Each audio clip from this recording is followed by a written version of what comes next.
ng mga nakolektang basura sa Manila Bay ay tumawaling araw sa problema. Ito ang lugar sa unang buwan pag-aaral ng Eco-Waste Coalition.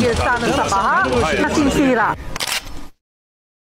In today's generation, according to the World Bank, the Philippines generates 2.7 million tons of plastic waste per year, and every day, 163 million sachets are used.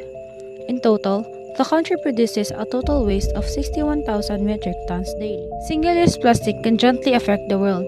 It has environmental impacts, health impacts, economic and social impacts, and climate impacts, wherein there may be plastic-loaned waterways, microplastic in food, fishing industry affected by marine plastic pollution, polluted beaches, and increase in carbon emissions.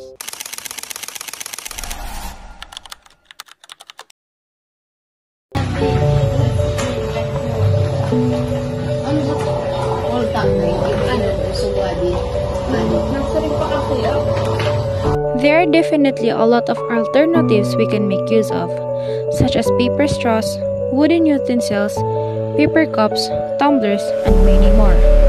Pwede kita gumamit yung mga eco bag or other materials na lagyan o anti-plastic. Tapos, kung gumamit nyo ni kamo yung plastic bag, pwede na makikita gumamit na lang yung tumbler para mas kaampan sa environment. Tip ka mo, safe sa environment ang may plastic is dama ng ulit na arte. Ang dama nga ulit na tapos ito yung mga plastic bag, yung mga tuloy-tuloy na nakaka-cause heat pag tumawin yung plastic. If we make a move, we can definitely help our planet Earth by simply avoiding using single-use plastic. We can help reduce plastic pollution. Together, we can make an impact. Let's help ourselves for a brighter future.